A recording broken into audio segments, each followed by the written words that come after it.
Eu sou o professor João Virgílio Tagliavini e o Instituto de Educação e Direito, IEDIR, tem o prazer de apresentar para vocês uma resenha do livro Formação Docente e Profissional, Formar-se para a Mudança e a Incerteza, de Francisco Imbernon, texto que tem caído muito nos concursos públicos da área da educação. Eu sempre gosto de começar qualquer trabalho meu na área da educação com a arte, neste caso uma música de Lulu Santos e Nelson Motta, e vocês vão entender logo porque eu estou utilizando esta letra. Uma vez eu fui dar uma palestra num curso de Direito e o coordenador me pediu que era preciso haver mudanças no curso, não podia continuar do mesmo jeito. E eu fiz a abertura da palestra com essa música. Quando terminou a apresentação da música, o coordenador disse: pronto, podemos ir embora, porque o que a gente estava precisando saber e conversar era exatamente sobre isso. E foi um encontro maravilhoso. Como uma onda de Lulu Santos e Nelson Motta. Nada do que foi será de novo do jeito que já foi um dia. Tudo passa, tudo sempre passará. A vida vem em ondas como um mar, num indo e vindo infinito. Tudo que se vê não é igual o que a gente viu há um segundo apenas. Tudo muda o tempo todo no mundo. Não adianta fugir, não adianta mentir para si mesmo agora. E por aí vai essa música que nos questiona e nos impulsiona a pensar sobre o conteúdo deste livro do professor Imbernon. Nossa era de educação é assim complexa. É mais difícil, mas ao mesmo tempo com muito mais acesso. Aquilo que se chama de educação 5.0 vem assim com uma síndrome de obsolescência. Tudo fica velho rapidamente, né? Mas é preciso ter essa conexão e pensar numa educação que cuide de todos, que seja inclusiva e sustentável. Essa é minha abertura, não é o que está diretamente lá no livro. Vamos para o livro. Tenho certeza que vocês vão gostar. A nossa sociedade é uma sociedade de mudanças, né? O eterno Deus, mudança, que nos traz incerteza, mas a incerteza paralisa, porque nós vivemos na sociedade da síndrome da obsolescência. Você compra um equipamento hoje, amanhã ele já está ultrapassado. Você hoje aprende uma metodologia, amanhã surge outra. Mas, ao mesmo tempo que é incerteza, tem que ser esperança. Porque se a incerteza paralisa, a esperança mobiliza. É preciso resistência para ir em frente. Nessa sociedade de mudanças, nós vemos uma realidade fluida. A toda hora aparecem novos métodos, novas tecnologias, novos desafios. Isso que nos deixa muitas vezes angustiados. E o professor tem que ser flexível, aberto, inovador. Alguém que acompanhe a evolução, porém, sem perder a essência. A essência de ser professor, a essência do conhecimento, a essência da conexão com o concreto. E a formação docente, que é o objeto desse livro, ela existe como formação inicial. É aquela formação que se fazia no antigo magistério ou escola normal, que passou a ser feita na pedagogia e nas licenciaturas. É a formação inicial que se recebe um diploma e que se coloca na parede. Antigamente, o professor poderia fazer a formação inicial, colocar o diploma na parede e continuar com ele até o fim da vida. Hoje não dá mais. A formação tem que ser contínua, sempre, sem parar, porque o mundo muda a todo instante. E não pode ser uma formação apenas técnica. Tem que ser uma formação crítica, reflexiva, ética. Os professores têm que se formar de modo autônomo. O professor precisa analisar os contextos, pensar soluções, adaptar-se. Veja bem, sempre adaptar-se sem perder a sua essência, né? A sua dignidade profissional. Naquela formação inicial, bastava o professor aprender algumas técnicas de como falava-se de manejo de sala de aula, de utilização da lousa, né, de elaboração das provas, de manter a disciplina, etc. Hoje o professor precisa lidar com a diversidade de tudo, diversidade de métodos, diversidade de pessoas. diversidade de concepções pedagógicas, etc. Trabalhar de forma colaborativa. A formação dos professores, segundo o professor Ibernon defende muito no seu livro, deve ser sempre colaborativa. Essa colaborativa implica estar aberto para os colegas, aprender com eles, reuniões de planejamento, reuniões de estudo, de construção do processo de ensino-aprendizagem de modo coletivo. E usar as metodologias ativas, integrar a tecnologia, ao mesmo tempo respeitando a autonomia dos alunos, para que eles consigam se formar com o auxílio do professor e das tecnologias que hoje são tantas e que estão à disposição de todos, no simples toque de um celular. O papel social e político dos professores. O que eu vou dizer agora tem a ver também com outro livro que nós analisamos, que foi do professor Mário Cortella. A docência é uma profissão, tem que ser respeitada, remunerada, bem remunerada, plano de carreira, etc. E é também um compromisso social do próprio professor, porque o professor ele está ali não apenas para ensinar conteúdos, mas para formar cidadãos. Que tipo de cidadãos? Críticos e capazes de enfrentar as incertezas. Óbvio que numa escola cívico-militar, por exemplo, não dá para fazer isso, Formar cidadãos críticos. Lá só dá para formar cidadãos adestrados, prontos para a obediência imediata ao comando dos seus superiores. Não é esta a escola que queremos, não é essa a escola que o professor Ibernon está propondo.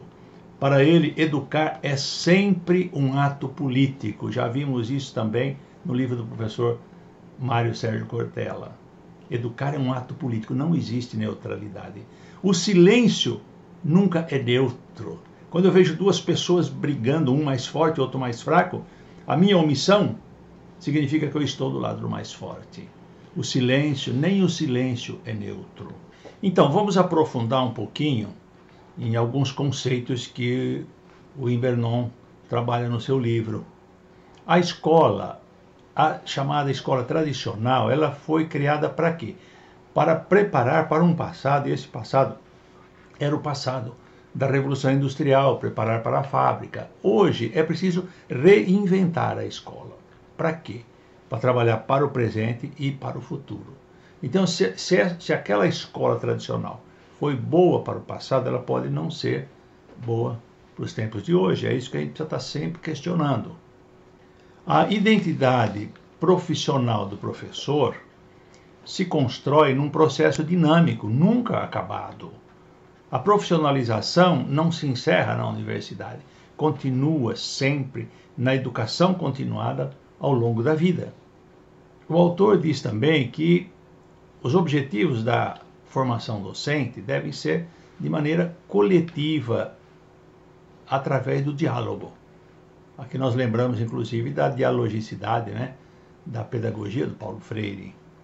O isolamento não serve porque ele prejudica a inovação e o avanço. Não tem mais condições de ser um professor isolado, como acontecia muito no passado.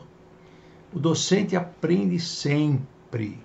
E essa aprendizagem, veja aí que eu coloquei em letras maiúsculas, que o autor chama atenção, ela precisa ser colaborativa. Cada um ajudando o outro a se formar mais e melhor. A formação e a atuação dos docentes, dos professores, ela se dá num contexto social e político concreto. E é preciso, no trabalho docente, trabalhar não para reproduzir as desigualdades, numa sociedade que é tremendamente desigual. No lugar de reproduzir as desigualdades, o papel do professor é a emancipação. É trabalhar por mais igualdade social, por mais justiça social. Pois não há neutralidade, vamos repetir, não há neutralidade no trabalho docente. E as competências profissionais exigidas dos docentes, elas são pedagógicas, éticas e políticas. Pedagógicas, o ensino precisa ser significativo, ter sentido para quem está aprendendo. O professor trabalhar para que o aluno seja sempre ativo, E a avaliação não pode se concentrar só nos resultados, mas ela deve ser feita ao longo de todo o processo de aprendizagem. A competência ética é um trabalho que deve ser colaborativo, né? Sempre junto com os outros. E política, toda a educação tem um impacto social. Numa sociedade profundamente desigual, deve ser uma educação para vencer as desigualdades e para promover o quê? A inclusão. E a inovação não pode cair na tentação de ser apenas um modismo. Por quê? Porque ela vai se tornar imediatamente obsoleta e ineficaz, essa inovação. Ela precisa responder de modo criativo às necessidades da realidade. Porque ao aprender a responder de modo criativo às necessidades e realidades de hoje, a pessoa está preparada para amanhã ou depois, numa outra realidade, conseguir responder também de modo criativo. E agora vem o papel da gestão escolar. Muitos educadores reclamam que não têm condições de acessar a educação continuada. O papel da gestão escolar, quando a gente diz gestão aqui, é escolar, é a Secretaria de Educação, né? É todo o sistema de promover a formação continuada. Eu tenho visto nas prefeituras, né? Eles têm instituído um centro de formação de professores. E isso é fundamental, é responsabilidade da gestão. E também dar condições do quê? De trabalho. Condições de trabalho, quer dizer, ele não pode ficar exaurido no trabalho que não dê mais tempo de fazer nada. Então tem que ter condições de carreira, de tempo, de dedicação ao trabalho, tempo para o estudo e um apoio institucional para a formação. A formação não pode ser responsabilidade única do docente, né? Que muitas vezes ainda para se formar tem que desembolsar, né, de um salário que não é tão compensador assim. Então é a responsabilidade da gestão contribuir para que os professores, os docentes, continuem a sua formação. E eu deixei para o final aqui, num slide único, além dos desafios políticos, éticos, pedagógicos, tal, o desafio pessoal. Esse é muito grande, porque manter o equilíbrio emocional em toda a carga de trabalho, com toda a pressão que sofre, né? Existe muito adoecimento no corpo docente. Então, um grande desafio é que tanto a gestão trabalhe por isso, que os próprios professores se preocupem com isso, com o seu equilíbrio emocional. Senão, como é que nós vamos ter uma educação de qualidade se as pessoas não estiverem equilibradas? E quais são, então, os desafios e horizontes, segundo o professor Imbernon?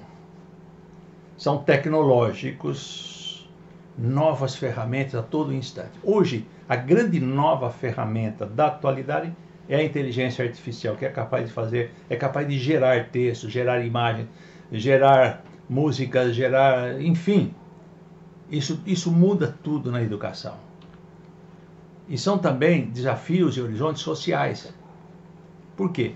A escola está impregnada, ela está inserida numa situação de profunda desigualdade, de exclusão, né? Muitas vezes de falta de respeito à diversidade que é tão grande e se estabelece, em grande parte, por meio de conflitos. Então, um desafio para superar isso, superar a exclusão, superar a desigualdade, superar os conflitos e reconhecer e atuar no campo da diversidade. E são também desafios institucionais. Quais são? Aí tem coisa muito séria, né, pessoal? A precarização do trabalho docente. Nós temos que lutar sempre na escola pública para concurso público para a educação, né? E temos um outro problema, que é das políticas públicas instáveis. Muitas vezes muda o governo, muda a política, muda a orientação e os docentes ficam perdidos. Então, esses três campos de desafio, tecnológicos, sociais e institucionais nos mostram que os docentes precisam estar muito bem preparados para enfrentar e superar tudo isso e poder fazer um trabalho com qualidade. Não é esta escola que queremos. Não vou discorrer sobre isso, eu vou fazer um vídeo específico para discutir a questão da escola cívico-militar. Não é essa educação que queremos. Nós precisamos caminhar para essa educação em que tudo está integrado, em que os alunos podem ser protagonistas, eles podem construir, eles podem reinventar. Né? É aquilo que se convencionou a chamar no Japão, e já também foi para a Unesco, a escola 5.0. Uma escola totalmente conectada e com grandes objetivos. Que objetivos? O bem-estar de todos, a inclusão e a sustentabilidade. Não esquecer esse tripé da sociedade e da escola. E eu vou para o encerramento desse vídeo com duas epígrafes, duas palavras do próprio professor Imbernon. Formar professores não é preparar para a rotina, mas sim para a mudança, para a complexidade e para a incerteza que caracterizam a sociedade contemporânea. E a docência é uma profissão que se constrói permanentemente em diálogo com a incerteza do presente e a esperança de transformar o futuro. Lembre-se que eu disse aqui nesse vídeo que a incerteza paralisa e a esperança mobiliza. Essas são duas frases do professor Francisco Imbernon que nós acabamos de estudar. E para encerrar, como nós iniciamos com uma música do Lulu Santos, vamos terminar lendo um trechinho dessa música de Gilberto Gil e Celso Fonseca. Sente-se a moçada descontente onde quer que se vá. Sente-se que a coisa já não pode ficar como está. Sente-se a decisão dessa gente em se manifestar. Sente-se o que a massa sente.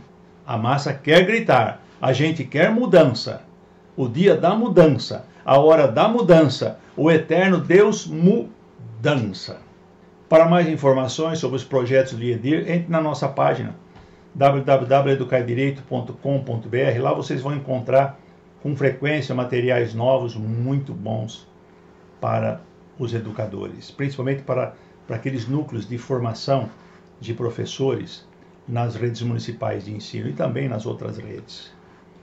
E para os professores, principalmente para aqueles que vão se preparar para o concurso público, eu preparei um curso de legislação da educação para concursos de modo muito didático, sem perder a profundidade. Eu tenho certeza que vocês vão gostar muito. Basta apontar a câmera do celular para esse QR Code e vocês irão direto para a página do curso lá na plataforma Hotmart. Eu peço para vocês, antes de encerrar o vídeo, que inscrevam-se no canal para ajudar a gente, para motivar mais e entregar esse vídeo para mais pessoas. Então inscreva-se no canal e dê o seu like se você gostou, o seu joinha, como o pessoal costuma dizer, e eu agradeço. E um grande abraço a todas e todos, espero que vocês possam fazer um grande trabalho e que esse vídeo tenha ajudado em alguma coisa.